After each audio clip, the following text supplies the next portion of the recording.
అది భగవత్ చింతన అనేటువంటి ఒక గొప్ప నౌక. ఈ నౌకకి ఎక్కడా కూడా మొదలు చివరలు ఉండవు. పరమాత్మ యొక్క పాదపద్మములనేటువంటి సుదీర్ఘ నౌకకి అటువంటి దాన్ని ఆశ్రయించమన్నాడు. కాబట్టి భగవంతుణ్ణి సేవించటం అనే దానికంటే మించినటువంటిది లేదు లోకంలో. అదొక్కటే ఉపాయం.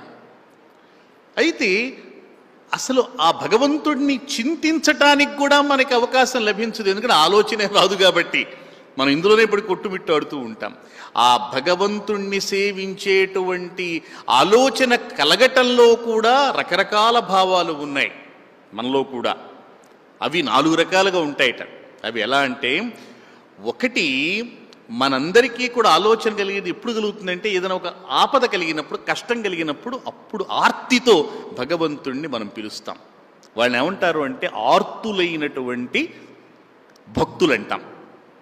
ఆర్తితో అంటే వాడు కష్టం కలిగితే, దెబ్బ కలిగితే కానీ అప్పుడు అమ్మా అంటామే, అప్పుడు కానీ భగవంతుడా అనమన్నమాట.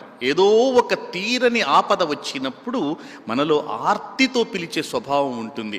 అటువంటి భక్తులు ఆ ఆర్తి ఎప్పుడు పోతుంది అంటే, ఆ భగవంతుడి గురించిన చింతనతో చేసేటువంటి ఆర్తనాదం మళ్ళీ కష్టాలన్నీ పోయి సుఖాలు కలిగినాయి అనుకోండి, మళ్ళీ మర్చిపోతాం. ఇది ఒక రకమైనటువంటి భక్తుల కేటగిరీ.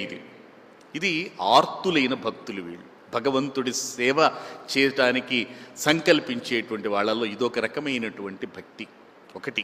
ఇక రెండవది ఆర్తః జిజ్ఞాసుః. భగవంతుడి గురించి తెలుసుకోవాలనే కోరిక కలిగి ఉంటారు కొంతమంది.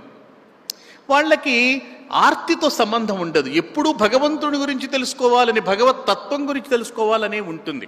ఇది నిరంతరము జీవితంలో అన్ని సమయాల్లోనూ ఉంటుంది. ఇది ఎప్పుడూ ఉంటుందన్నమాట. అది విచిత్రం. వాడికి ఏంటంటే ఎప్పుడూ కూడా ఎవరో ఒకళ్ళ ద్వారా భగవంతుడి తత్వం తెలుసుకుందాం అనిపిస్తూ ఉంటుందన్నమాట జిజ్ఞాసు. ఈ జిజ్ఞాసు ఇలా ఉంటే, ఆర్తి కలిగిన వాడున్నాడే, వాడు ఒక్కొక్కసారి భగవంతుడిని కూడా చేరుకుంటాడు. ఎందుకంటే వాడి ఆర్తి తీవ్రమైనప్పుడు వాడి యొక్క భక్తి కూడా తీవ్రతరమయ్యి భగవంతుడిని చేరుకునేటువంటి అవకాశం కలుగుతుంది. మీరు ఉదాహరణ గజేంద్రుడినే తీసుకోండి. భాగవతంలో ఆ గజేంద్రుడికి కష్టం కలిగేదాకా భగవచ్చింతన లేదు. అదేమిటండి, ఏనుగు కదా, ఏనుగుని తీసుకోబోకండి. అక్కడ మనలాంటి ఒక జీవుణ్ణి తీసుకోండి అంతే. భాగవతంలో కథలన్నీ, పురాణాల్లో కథలన్నీ మనకి సంబంధించి మనకి సందేశాన్ని ఇస్తాయి.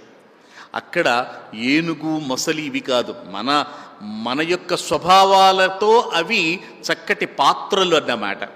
అంటే ఒక మొసలి పట్టుకుంది, సంసారం అనే సరస్సులో వ్యామోహం అనే మొసలి పట్టుకుంది గజేంద్రుణ్ణి. అది 1000 సంవత్సరాల వరకు వదల్లా. విచిత్రం అది. ఏమంటే 1000 సంవత్సరాల పాటు అలా గిలగలా కొట్టుకుంటూ బతుకుతారా అంటే, జన్మాంతర సహస్రేషు కృష్ణే భక్తి ప్రజాయతే. 1000 సంవత్సరాలు మానవుడు తపస్సు చేస్తే గాని భగవంతుడి యందు భక్తి కలగదుట. అది అక్కడ గజేంద్రుడు కూడా 1000 సంవత్సరాల చెరువులో మొసలి పట్టు నుంచి విడిపించుకోలేక సతమతమయ్యి ఆర్తనాదాలు చేశాడంటే అర్థం అది. అంటే ఒక జీవుడు 1000 సంవత్సరాలు 1000 సంవత్సరాలు ఆర్తితో అలా పోరాడి ఇక దిక్కులేక భగవంతుణ్ణి కోరుకుంటాడు.